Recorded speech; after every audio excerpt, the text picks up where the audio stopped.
Hey everybody, welcome back for another Saturday Zoom networking. Really excited about today's guest speaker.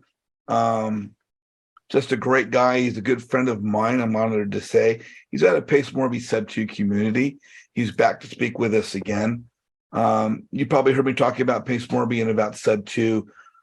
Pace is one of the premier real estate geniuses in the country, and his Sub2 community is by far, without exception, the premier #1 real estate education platform and program in the country. Sub2 is just full of rock stars in real estate, and our guest speaker today is no exception. The guy is an entrepreneur. He's a business person. He's a real estate investor. He's a world-class photographer. He actually also heads up the accountability group for one of the Sub2 groups around the country. We'll talk about that in a moment. But I want to introduce my good friend, Trystan Trenberth, this guy. How you doing, Trystan? Hi, JJ. Thank you so much. That's a very, very warm and kind introduction. Thank you so much. Oh, well, you rock, man. I loved our conversation the other day and learning a little bit more about you. For those that don't know about you, because we're going to talk about you a little bit, what part of the country are you in now, or do you reside in? I guess you do your business out of there? In Phoenix in Arizona, a little bit outside Phoenix, but just the Phoenix metro area. Got here in 2005 originally, a long time before I got into real estate. But of course, okay. Of course, I'm not born in these shores. I was born in the UK. Moved over here from there. So now, did you come in your teens or later on? What point in time did you come to the States? Clearly in my teens, but not truly. I came here in my late 20s, and we had a baby, and I was married at the time, and had a second child, and went back in 2009 for a couple of years and then returned.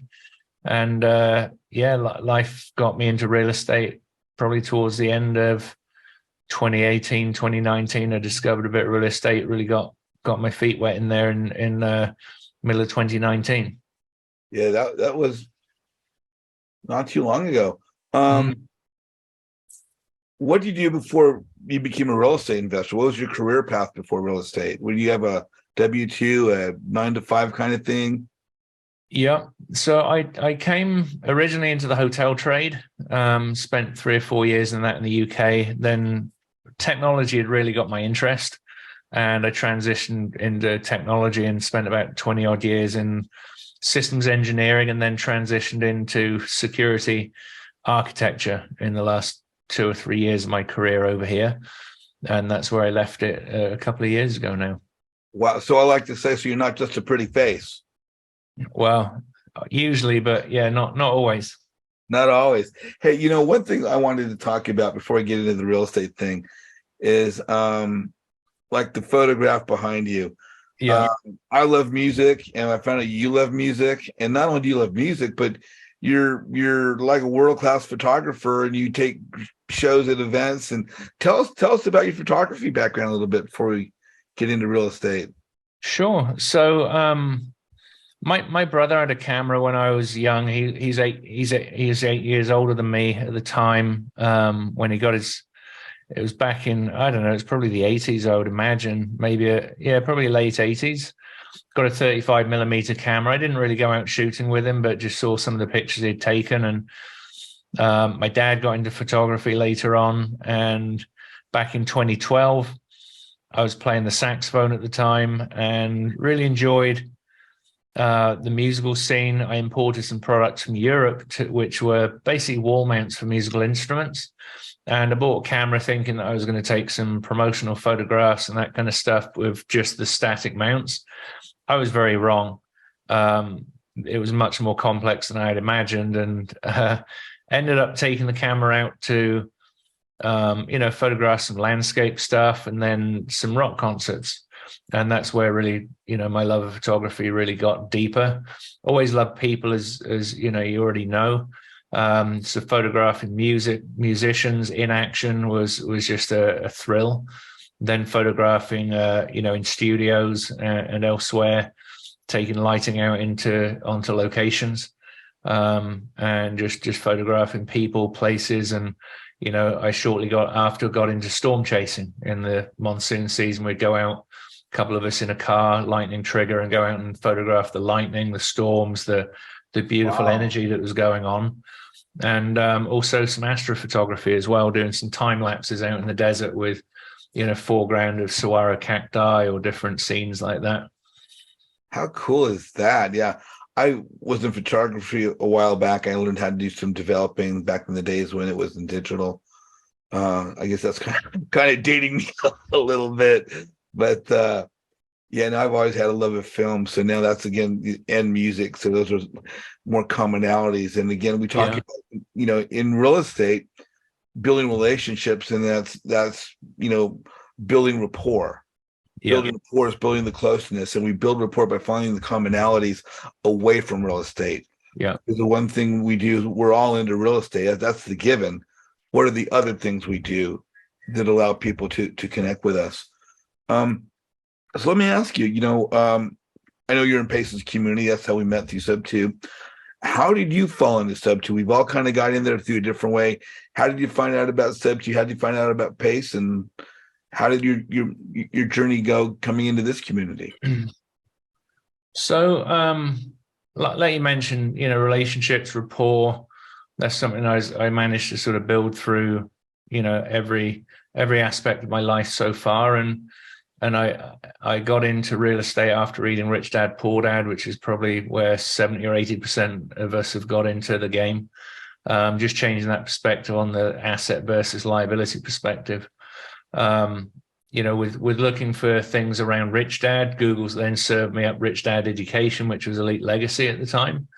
And I ended up signing up with them, a lot of money to go in and learn real estate.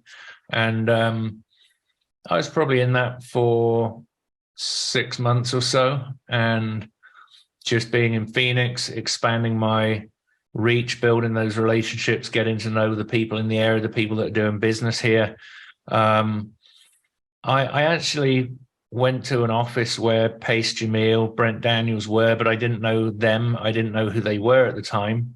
Just happened to be in the same room, and no specific relationship to that in the big scheme of things, but only to highlight how small the world is and how paths cross.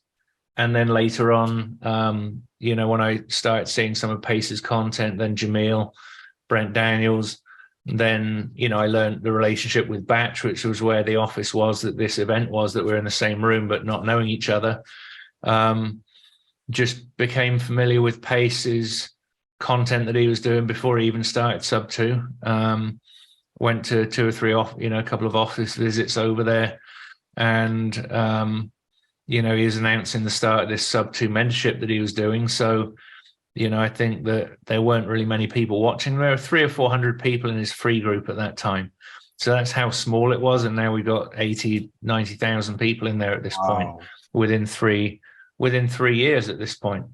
So, the ability to communicate with the other people in the group was a much more intimate setting. Rapport and, depth of relationship was a lot more within reach at that point, at that level. And just knowing that was coming about, that, compared to the interest in and awareness of that mentorship now, it was much smaller. So, when they started to, look at people joining, that was something that I was able to, I got a call and joined the first day, basically. It was the 1st of May, 2020. So, I got in there. We met a few times at his office, had the first kind of meetup down this way with Shireen and Brooke and Ben and Ryan and some of the other guys that were in Arizona. And the rest is history, really. So now, as you've gotten into Sub 2, you're in the Phoenix area, and Sub 2 has grown quite a bit. There are now people all over the country, and there are now local groups. And you head up the Phoenix group, do you not? That's right. Yeah. So I think it was about four months in, Pace took it, and it was during COVID, of course. Pace got his Airstream, took it out on the road, went through Southern California, up the western coast, and started this thing's called an accountability group with Southern California. And then kind of they expanded that when they got up to Doug in Northern California, and I got on the phone with Doug and then Rob and the other guys in SoCal, just to figure out what it was that they were doing, and then just started something along the same lines here in Arizona. And from that point, we've just been building the ability to collaborate with each other, build relationships, bring in some activities, and it's just very much right now developing from a weekly or bi-weekly Zoom call as it's been for the last year into a lot more action-taking situations where now we've got a lot more skill and definition of the what Pace calls the avatar series. What is your skill? What is your sort of gift? And where is your greatest alignment of your own energy and skill to put into a relationship, whether that's direct to seller, whether it's direct to agent, whether it's being more of an integrator, a lead generator, whatever that may be. Now we can categorize people or learn about their best use of their skill and time to make their entry into real estate much more enjoyable. Where, for the longest time, when people join Sub 2, I generally have a phone call with them. We do a Zoom with a few people that are new. The questions that I'm asking are not what you know about real estate, what you don't know about real estate. Well, what's your background? Do you have a W-2 job? What have you done for the last 5-10 years in your career? What is it that you most enjoy about your career? What do you, and therefore I'm finding what you were saying earlier on is how can we leverage the skills to make their entry into a new unknown territory much more in alignment with the skills that they have, where they're only learning some of the real estate, but bringing in more confidently skill areas that they have that they didn't realize that related into the business. Does that make sense?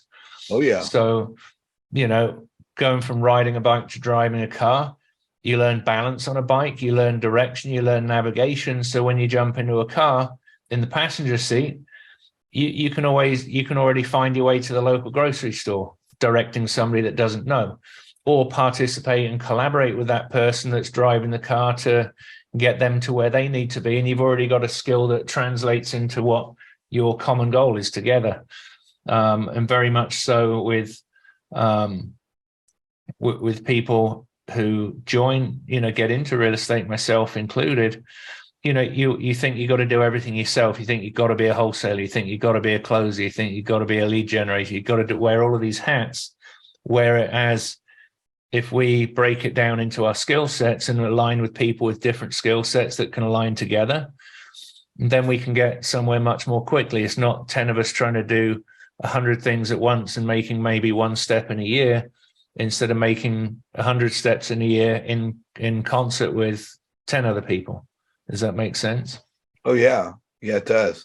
Let me ask you, as how did the Avatar series come about? I hear about that now within Sub 2, and the new students come on and they're told about that right away, and they'll ask, what's your avatar? What's your avatar? There's a number of different, for those that don't know Sub 2, don't know the Avatar series.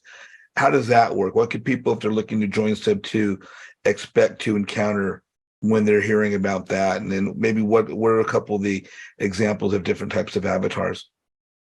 So, like I mentioned, we've got direct to seller, where you're actually reaching out directly to sellers. Direct to agent, where we're reaching out to agents. You may be a transaction coordinator. You may be a lender. You may be a buyer. The avatar is really the best and highest use of your time and energy to interact with the business of real estate. Now, there's a lot of people out there that, I'm a direct to seller, I'm a direct to agent, I'm an integrator, I'm 10 different things. Well, you can never be the best of all of those 10 things and specialize. That's why you've got a sprinter that runs short races. They don't compete in the marathon. So by narrowing it down to a couple of things that you do well. Now, if you've got other people in your team that have the other areas of avatars that align and are complementary to yours, we can put those out there, because you've got a team that can help somebody get past where they are together. But there's the book, The One Thing. You've got Essentialism, which I'm reading at the moment, which is Greg McCune, about just prioritizing the greatest and highest use of your time to accomplish the thing which is going to move the needle most, and leave the things that really aren't going to make a big difference. What is the biggest block in what's going on? Remove that, and you've got the greatest progress in getting to the next step. Now, you may find smaller things and smaller blockages that are in the way, and the more efficient you become, the more effective those smaller blocks are in contributing to the greater factor. But unless you've got your foundation in place of aiming in one direction, you don't have that solid foundation to move from if you're trying to do 100 different things at once and getting everywhere. So community building, you want to touch on that for a bit? I know you have started to, but absolutely, yeah, for sure. So this is where I'm mentioning, avatars and previous skills into a new area.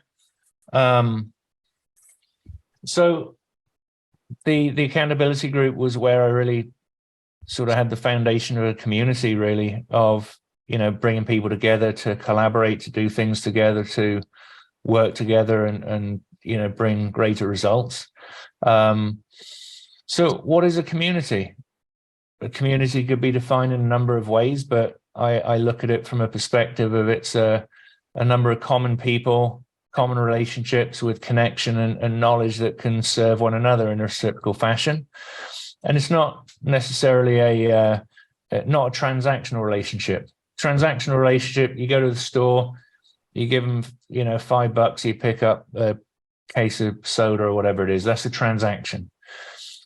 In my definition of a community, we're not looking at transactions. We will do transactions together, but I'm looking to bring people together that will help transform one another, support each other, raise each other up, and hold each other accountable for, growth, basically. And if we can grow together, we are the average of the 5 people we spend the most time around.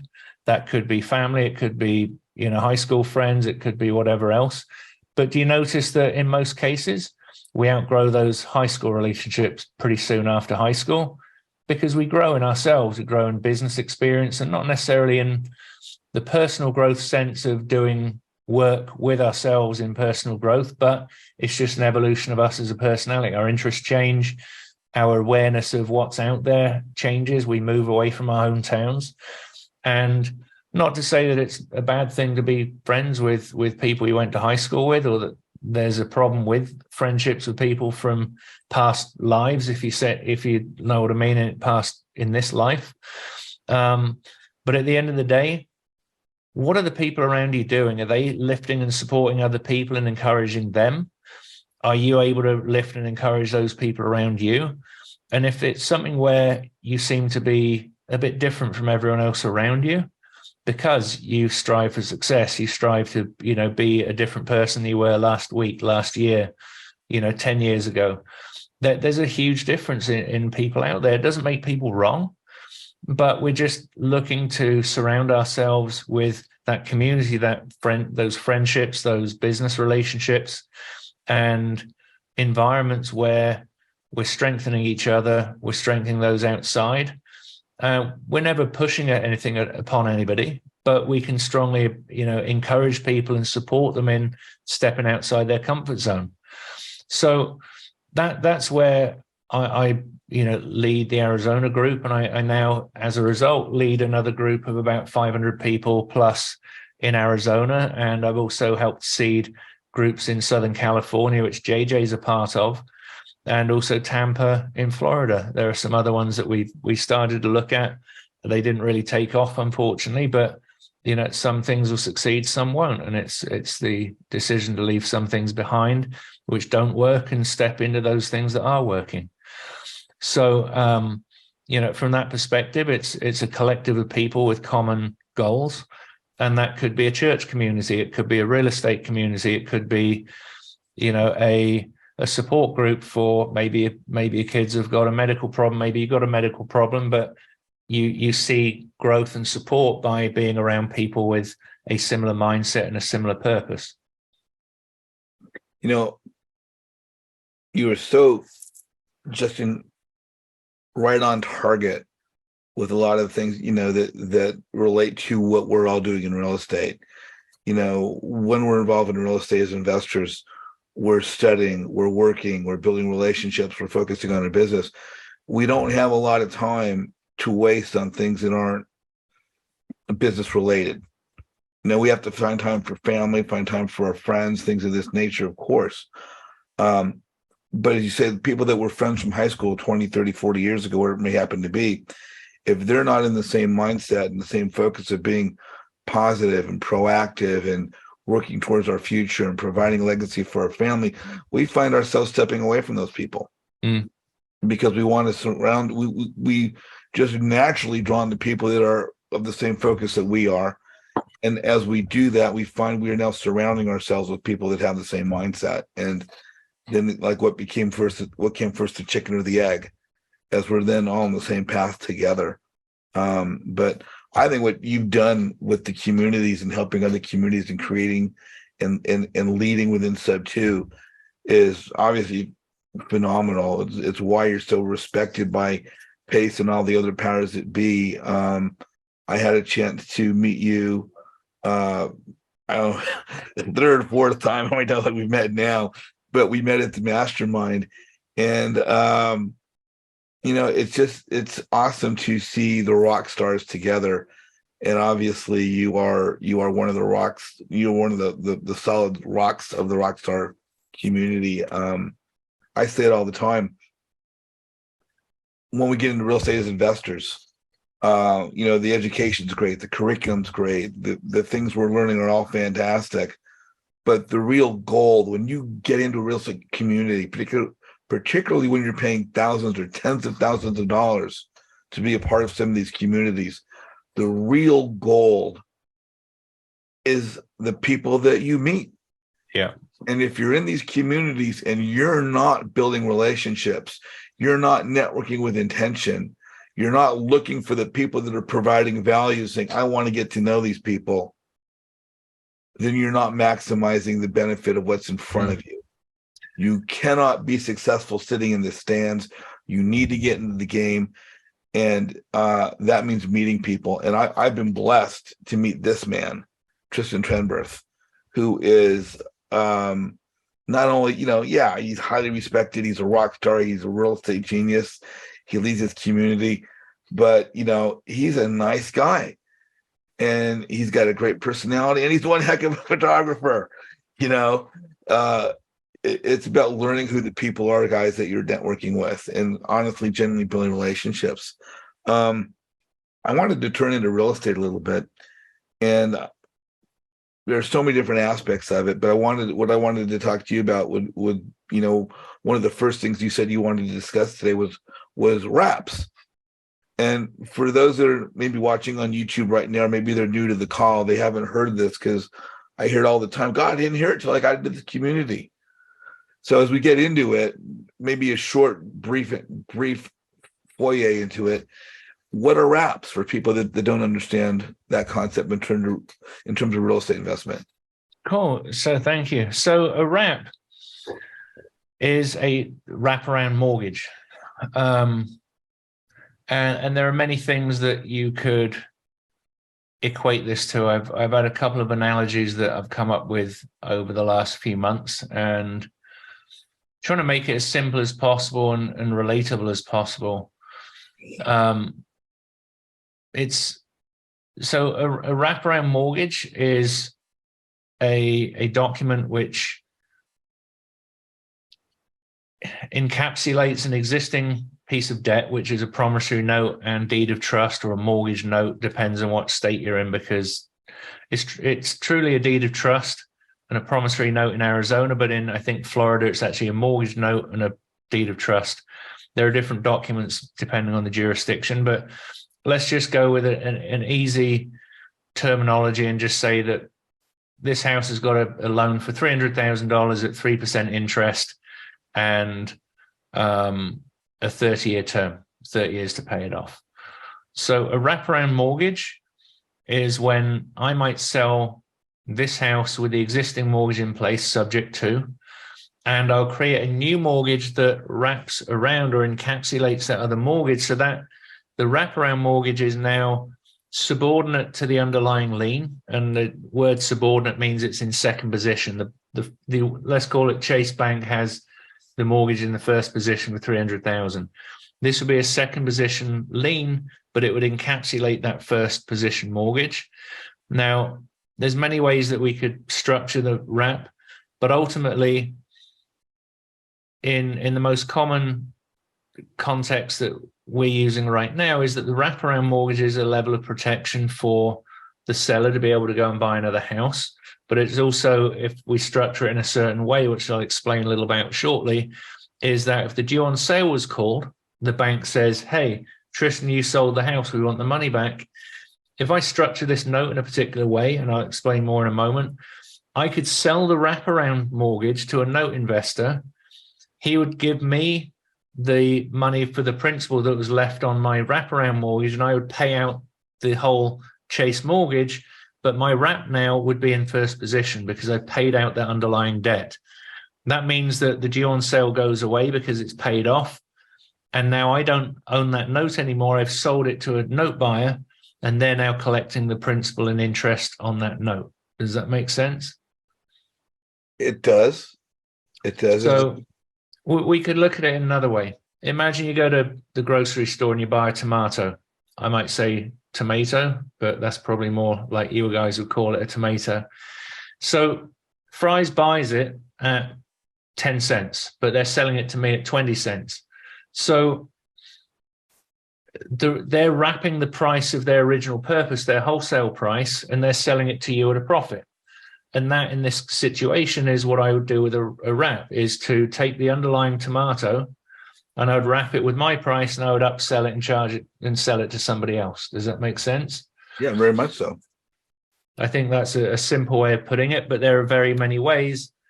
You know, are we talking about buying it with a credit card where we're paying interest on it and we're adding on interest that wasn't there before? There's many ways to structure a note, but I think that's a fairly straightforward way of explaining it. Now, do you find this is a pretty, I was going to say pretty common, or is it much more common today than maybe it was a couple of years ago? The utilization of the wrap? Yeah, absolutely. It gets me really excited, probably more than it should do. But it was something that happened a lot back in the 1980s and 1990s, where there were high mortgage rates at the time. And it was a way that sellers could sell their property and maybe make a bit of money or prevent, you know, the previous note from being called due. Getting called due wasn't necessarily an issue back in the 80s and 90s, but that's a protection they put on since that point.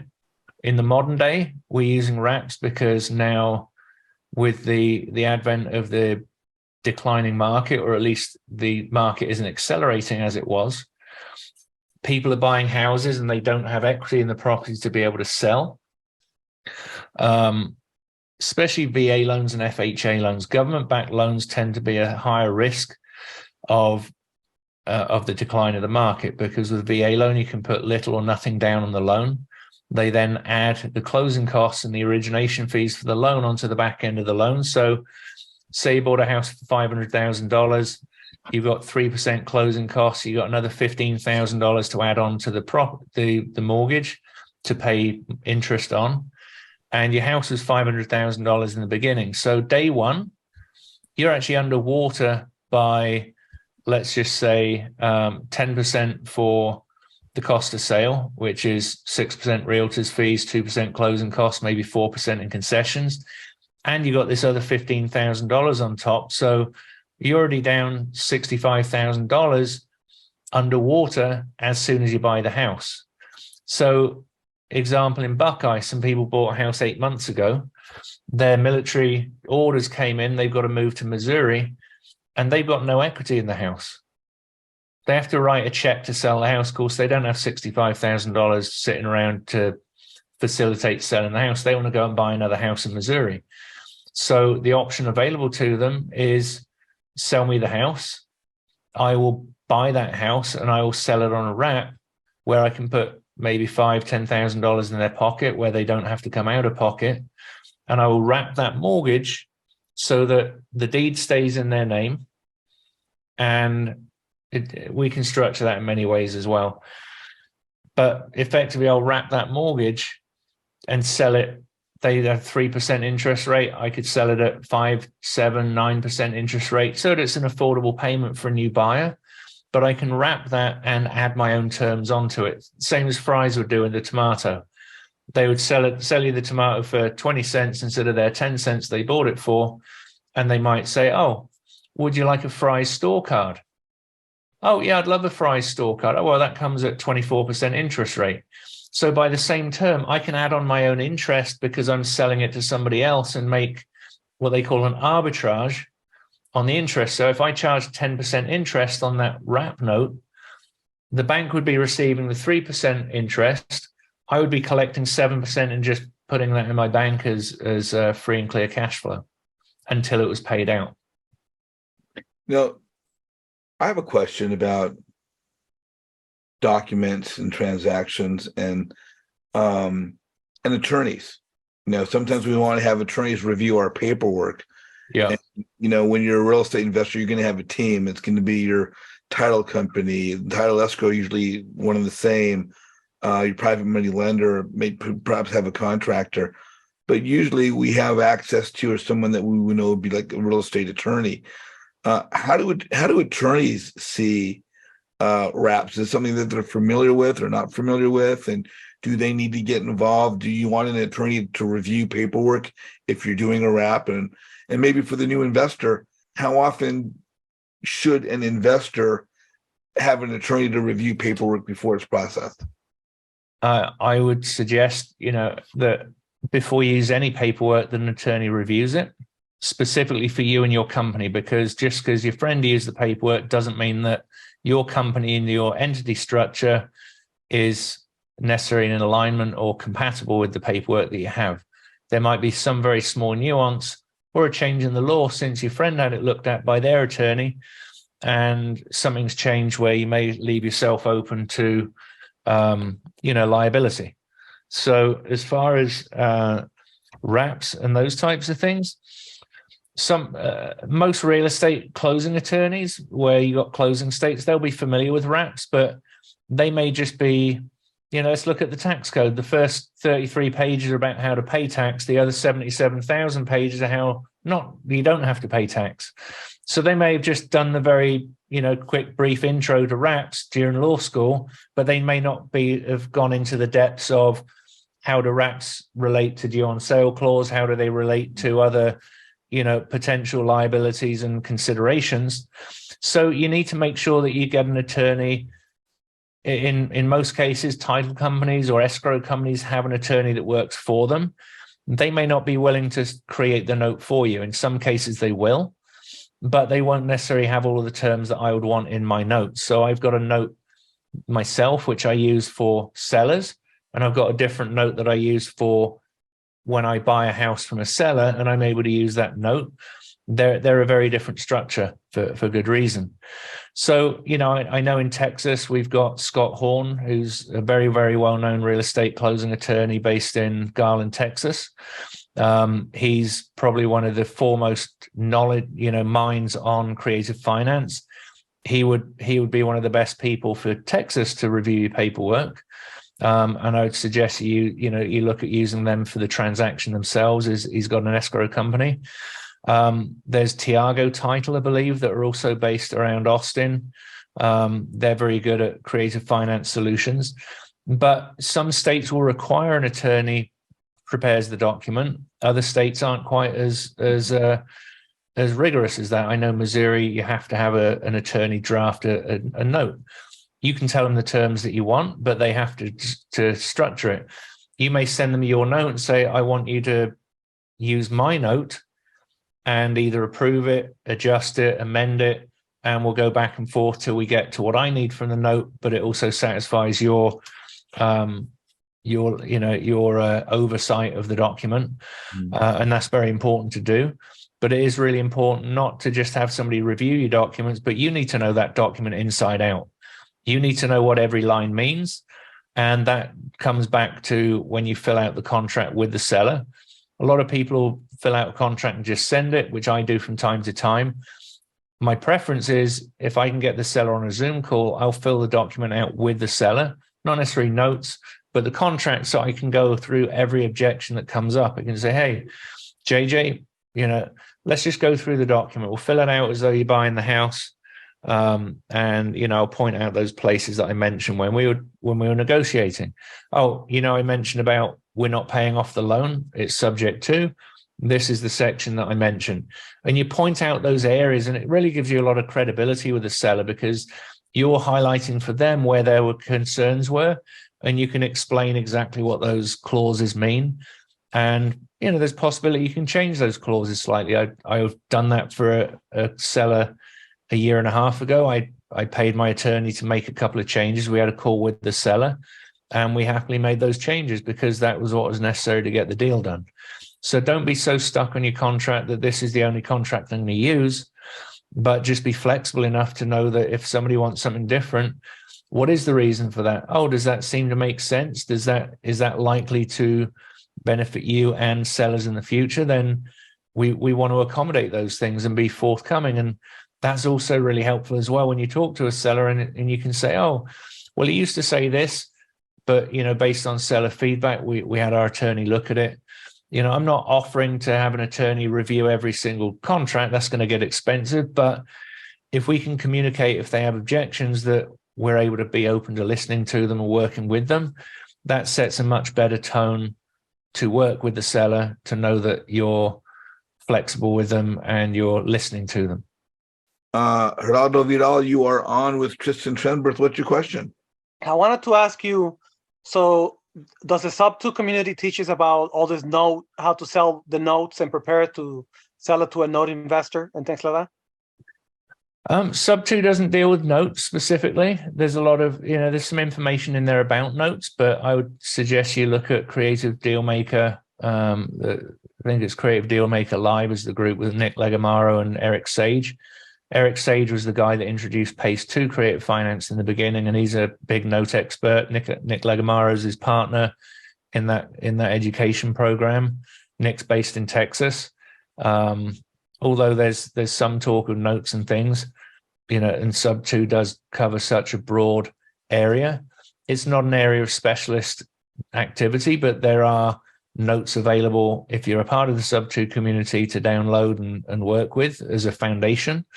But on the side of selling notes, there are some Zooms and some content on that, but you're going to get a much more in-depth knowledge by going to the specialist Nick and Eddie, or Nick and Eric. Then you've got Eddie Speed in Texas, who's another killer note investor. Got another couple of names in my mind I can't spit out right now, but I would suggest that those people would probably be your best bet to go and learn about those things. Or I can help to whatever level I have awareness of, but I'd much prefer to work with you on a real life example than just talk about hypothesis and theories, because there are various jurisdictional changes and differences. Depends on state, and I don't have all of those answers. I'm not a legal professional. Okay, thank you very much. I appreciate it. Right. Hey, we got Victor the Connector, Victor Balladares, and it's Victor the Connector. Victor, you're on with Trystan. What's your question? Hey, Trystan. Hey, thanks for all the information. Some of the things that we're actually pivoting now is because of the market, right? The wraps is one of the best ways to get into it because you're still having control of the property. And then here in Texas, the foreclosure process is pretty easy. Yeah. It's still time consuming, but it's still a lot better than what it was before, right? So one of the things that I want to make sure everybody understands that what you're saying is that don't do this by yourself. Scott Horn is a great guy. I know him personally. He does some amazing work. He's OG. He's one of the first people who was doing all of this stuff before back in the day. And right now I'm working on a potential Sub-2 for a wrap, and it's with a divorced couple. So can you talk a little bit about it? I know there's a couple. I was going to call Scott next week, but since I have you here, I would like to pick your brain. There's certain documents when it comes to divorces that you have to make sure it has to be there, right? Yeah, and that's really where the title company, and especially in your jurisdiction, that could be different state by state. Basically, they're going to want a copy of the divorce decree that says that either one or both parties have the right to sell the property. I'll give you an example of a divorce situation shortly. I'm working through right now. But really, the divorce decree is the key. There may be a beneficiary deed through the divorce where one party is giving their interest to the other party, where the other party can, has the full right to sell. But I think it's great if you've got a wrap opportunity for a divorce, because most divorces are not necessarily welcoming of being attached to each other through a note on a house. So, right. Sometimes we paid one partner out in cash. They've been the down payment. The other one's been willing to wait time and take interest on their payments. But it depends if both parties are on the deed and on the mortgage. If one is on the deed or one is on the mortgage and two are on the deed, that's an easier situation because one can give up their equitable interest in the property. But when both are on the mortgage, and I think this is a good segue to go into this example I'm dealing with right now. I'm having a conference call with an attorney on Monday in Phoenix about the divorce of a couple. I stopped the auction in November, pushed it back to January. We went through, got payoffs and stuff. Unfortunately, they didn't come through on time, which was the reason we were on the very 11th hour of closing in January. And the couple got divorced in 2012. The ex-husband who lives at the property had 6 months to refinance or sell the property to get it out the wife's name. They're both on the deed and both on the mortgage. Well, he didn't sell it. He didn't refinance it. After that point, she had the right to do it and didn't. They got a son together, and I think it was probably in the interest of in good faith of making sure the relationship stayed well that she didn't. But unfortunately, with him not paying the mortgage for a couple of years between 2014, 2017 kind of time, ended up in going to pre-foreclosure. He managed to get a loan modification done, so that kind of put it back to a current status. But unfortunately, since 2019, 2020, he's not paid the mortgage again. So now they've gone through foreclosures. As I mentioned, there was an auction on, early November. I got it pushed back. And then in January, we got to the closing table. We got the ex-wife to sign, where he'd given us numbers that didn't work for her, with the intention that we couldn't get hold of her and just wanted to do it kind of quietly. But of course, they needed the divorce decree. I tracked down the wife, which was pretty easy to do, or ex-wife. And now we're in a situation where we're going to be filing an expedited motion with the county court to force the sale of the property based on the fact that he's uncooperative. He's dragged her through pre-foreclosure twice and, to the brink of auction twice now, because when he didn't sign in January, I managed to get the auction pushed off a second time, which is not unheard of, but it's very uncommon. And now the auction is the 16th of March. And we've got between now and then to try and ask the divorce court to allow her to sign on the property without his consent to be able to sell the property so that she can avoid a foreclosure being on her record. She got laid off in November, which is kind of irrelevant to the situation in some ways, but the point here is that it's going to much worsen her financial position to have a foreclosure on a record where she's just trying to rebuild her life with a 17-year-old son and, get out the other side of it and buy another house as soon as she can. But she hasn't been able to do so for the last 6 years because the guy has been delinquent on the mortgage that she's named on. So, this is where we're going to find out both from the title company. We've got everything we need for the title company except the signature. So now we've got a different situation where the title company will have to make sure that they're willing to insure a deed or insure the title with a single signature with the, the approval or the order of the judge to sell the property potentially without the ex-husband's signature. No, that's great because that's some of the things that we're looking to do too, is trying to figure out the true story behind the whole thing. Because without the story, you're only getting one side. I need both sides, and I have to do the same thing, going back and forth and play mitigator between the two. So is it under contract? It's not under contract right now. No, not right now, because he's talking about selling it to an agent. He wants to put it on market, right? He can. The price is around $550. He does have an outstanding mortgage. He only had it since May of 2021. So he basically, the only equity he has is what the market value is going for, and it's well kept, good condition, not much rehab to do it whatsoever. It's basically a new house. So are they both on deed and the mortgage? Yeah. So we did I have a friend who works at a title, so we pulled the title and they're both on it, both. So that's the thing, is trying to get both of them educated on the same thing. Most likely what it looks like, we're going to pay out the ex-wife, and get a power of attorney on that portion of it, and then have the husband do a carryback with a little bit of money in his pocket.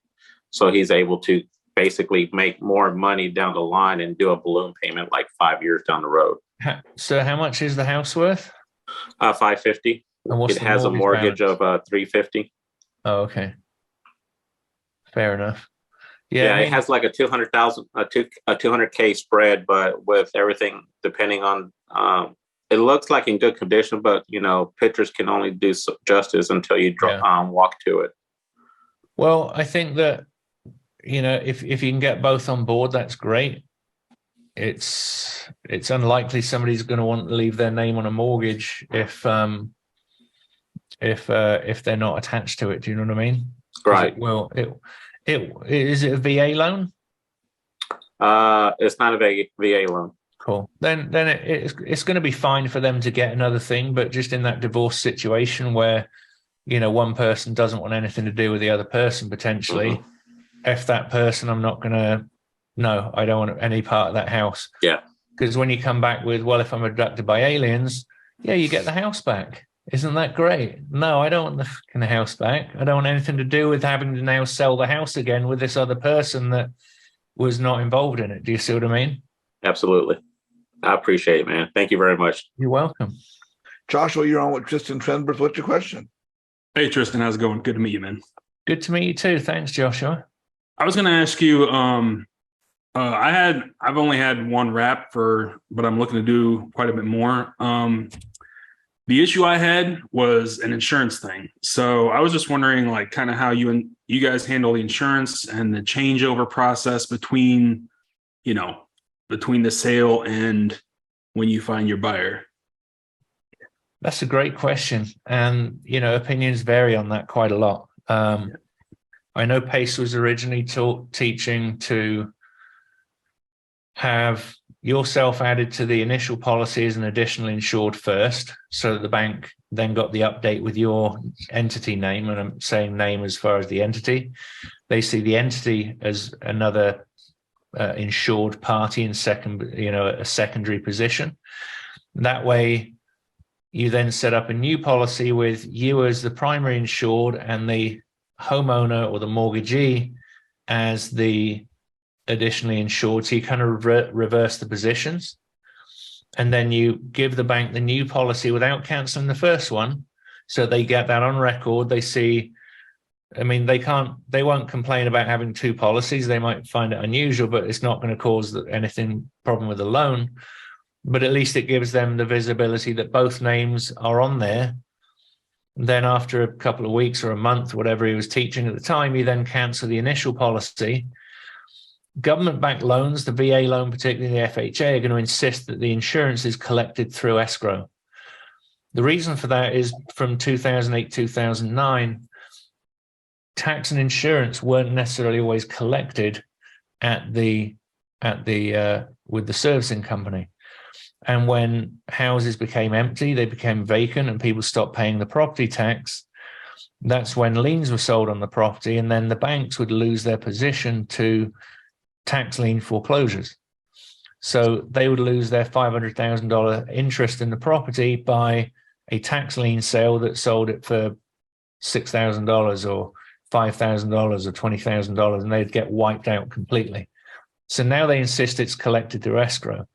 Now, not all of the companies that do insurance that are aware of subject to are necessarily able or willing to have their money collected through escrow.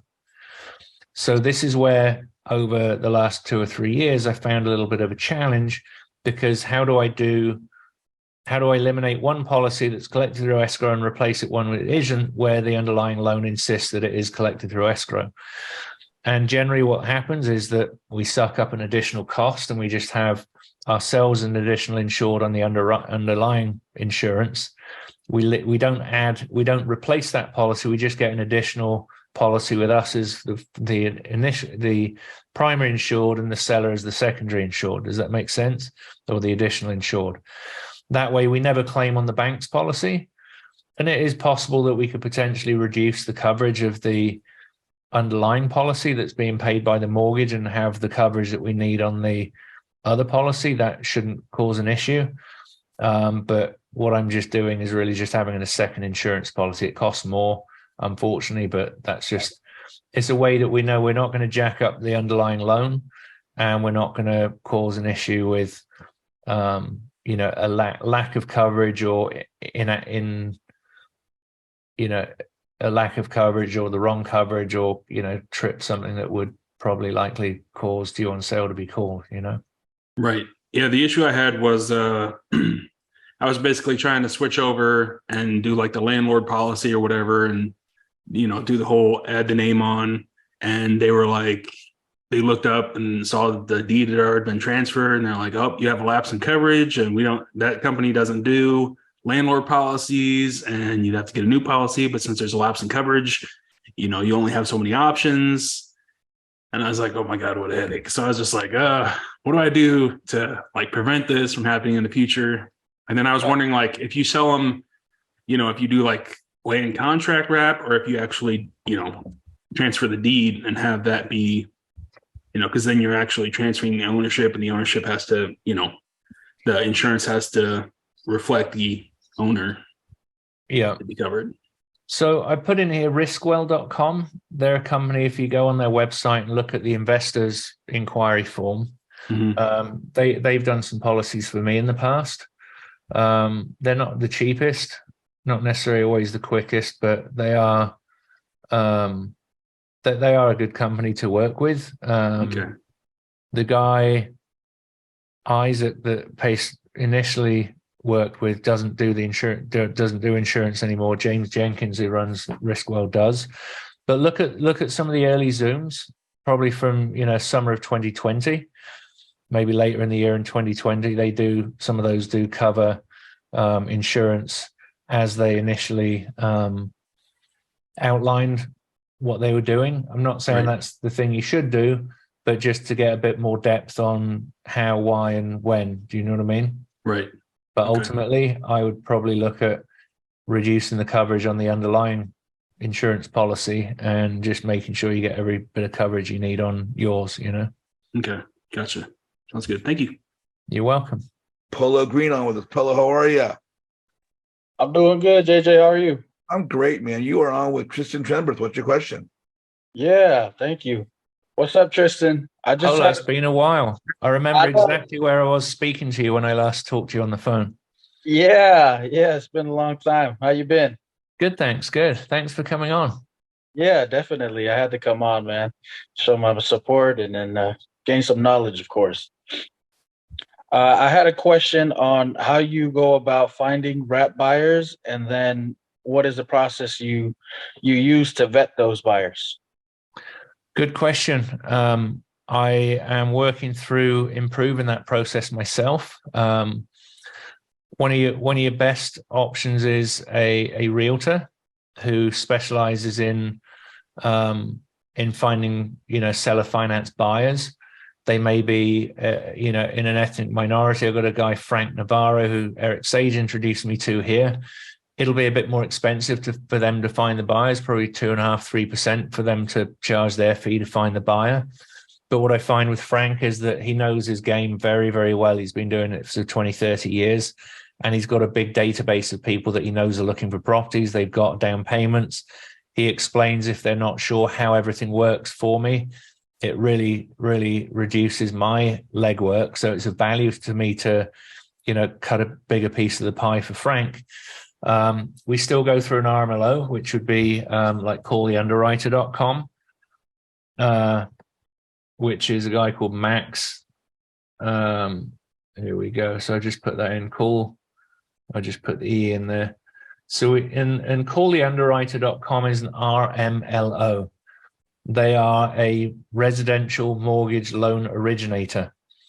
So when anybody goes to Wells Fargo or Chase, they apply for a loan. They take all of your documents, they send it to their underwriting department, which is their residential mortgage loan originator within the business. But they're a bit more stringent on what they're looking for. They want to see that you've got a W-2 job. They want to make sure that you fit the very common, very rigid, constraints of what they're looking for in a borrower to reduce their risk. Max, the underwriter, is looking for similar things. They don't make the decision for me. I make the decision based on the paperwork and the documents that they have provided. And Liz Lopez, and didn't know she was an RMLO, but they will determine whether the conditions are met that would be suggestive of that person being a good borrower. So it's, depends on what they do for you. They'll do some basic underwriting that protects you from some of the compliances such as Dodd-Frank, but they can also prepare the loan documents as well and originate the loan in as far as they'll create all of the notes, the deeds of trust, everything else. They don't do in every state, again, based on the fact some states require an attorney, but they'll provide all the documentation of the title company if you pay them to do that. So that is really your insurance, so that you don't get taken to court by the attorney general or the seller saying that you gave them a loan that they couldn't afford. This really has a third party who is regulated outside of what you do to do that job. And it's kind of like an appraiser. An appraiser has to do certain things based on the criteria of their industry to know that they're giving your property a fair appraisal based on the one that's 10 minutes down the road or 2 doors away. That all of those basic factors are measured and balanced. And, if the roof is 6 foot high on one side and it doesn't look right, they're going to tell you if something isn't really lined up for those people. So that's on the underwriting side and finding buyers through an agent. I use the RMLO regardless. The other way we can find buyers is bandit signs outside the house that says, for sale by owner. We can use Craigslist, Facebook Marketplace. You can do what they call a flat fee listing. There's a site called brokerless.com without a broker. And you can go and basically put up photographs up there. It will list it on the MLS. Without an agent being involved, you'll be the point of contact, whoever you provide the information for, and that'll get it out to the greatest number of people out there. Outside of using an agent. The agent, you'd probably want them to list it for you, but you need to make sure that you've closed on the property or you have marketable interest in the property, which might be a novation agreement or what they call an attorney in fact, which allows, it's kind of like when you go to the car dealer, you sell your old car to them, you give them an attorney in fact, and that gives them the right to go to the DMV or the MVD so they can actually get the title out of your name and put it into their name and title a new vehicle into your name. So it's kind of like a document that allows you to go and specifically says for you to market the property by whatever means necessary, including, social media, MLS and other, including but not limited to type thing. So that's another way. Facebook and Craigslist have their times when they do work well. But there's a lot of investors that go on there trying to hit you up for your deals. And it's like, dude, I am the investor. I'm selling this to a homestead buyer. And I usually put in there, not for investors, because otherwise you're going to get, and I've got 3 sub-2 students. They hit me up for the one that I had in Tucson. Oh, I'm interested in buying your deal. And I said, look, we got 12 mutual friends. You're an investor, aren't you? They said, yeah. I said, please reread the thing. Oh yeah, I just saw. Because they just look, oh, ad, I'll go and, but they don't read the flipping thing. Do you know what I mean?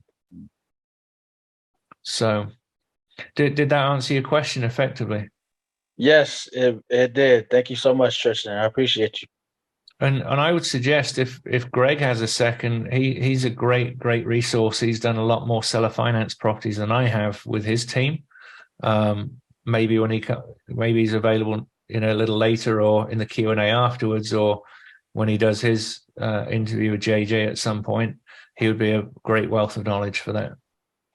I've actually got a property under contract with Greg right now in Phoenix, which it's a good deal, except they got a $65,000 solar lien on the property, and that wasn't known to us at the point, and there's no equity in the deal right now. But that's a discussion for another time. All right, cool. Thank you, Tristan, man. Thank you. Welcome. Great to finally meet you, Polo. There you go. Well, again, I want to thank you for coming on today. If you guys are watching the presentation on YouTube right now, please like the video, and down in the comments section of the YouTube call or the YouTube video, please put your comments down in there. If you guys are on the call right now, hang tight, because we're going to go to the breakout rooms, live networking, be able to meet other investors from around the country who are in multiple groups, such as Sub 2, talk to people, astro flipping, etc. So on behalf of Tristan and myself, we want to thank you guys for joining us, and come back, look for more video. Oh, Tristan. Yeah. If I want to connect with you, follow up, what's the best way for them to reach you? Instagram's really good, and I'll stick my email address in here. Always happy to help people with deals they have going on. Like I said earlier, I love to help people. I sometimes do, Zoom calls for a number of people, so we can help people grow together. Because, when we learn things, the best way to learn is to share and teach other people how to do things. And when we can share some experience with 5 or 10 people instead of one person 5 times, is much more efficient for time. And other people's questions breed other questions that people didn't think to ask or didn't know to ask, and that gives them a much bigger picture of how to grow and how to learn to a deeper level. There you go. There you go. So again, man, so much love for you and appreciation for coming on and sharing your leadership with your direction, your perspective. It's obvious why you're so highly respected in our community, and it's just been an honor to have you on today. Thank you so much, JJ. It's very kind of you. I very much remember our first meeting at the Clever Summit, and it's been a pleasure to interact with you, and especially see you at your hot seat as well. And one of those things that your hot seat was my hot seat. Well, what do I need to do to succeed more? And it's to tell people what we're looking for. And I think that in the breakout rooms, when you get your chance, introduce yourself, tell people your purpose. Because unless people know what you're looking for, they're not going to be able to bring you deals or bring you opportunities. And there's a concept of giving the gift. Whether it's the go-giver or otherwise, it's connect with people deeply, see what value you can offer them immediately. Whether it's a connection with somebody else or an answer to a question or solve a problem, and those things will start coming back to you. Because when it's like talking to a seller. You want them to talk as much as possible. You need to find out what's going on with them for you to be able to solve their problems. So you're allowing them to connect deeply with you so you can present a solution or a connection. I'm not your buyer, but why don't you call JJ? I know he deals with these things. He specializes in these. Go and talk to JJ. He's your guy. Let me put you in touch. So, just love on people, and it may not come back directly from them. And it's not a waiting game, but it's just valuing your own time, putting an upfront contract in place that, when you're working with and helping people, that there's something for both of you involved, not just one person. Exactly. And again, guys, and on what Trystan said, always let people know what you're doing. Let them know what you're up to. If your buy box entails a particular state, particular type of property, as Brent Daniel says, talk to people. Always get out there. As I say, network, build relationships. Continue looking for more videos that we have on Flip Side Up with JJ. You can find me on jjazizian.com.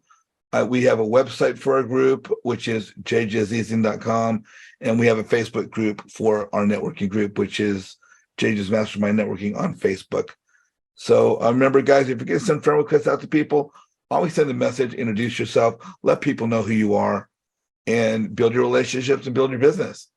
On behalf of Trystan and myself, thank you, guys. We'll see y'all soon. If you're on the call, hang around. We're going to go to breakout rooms. Thank Over you. and out.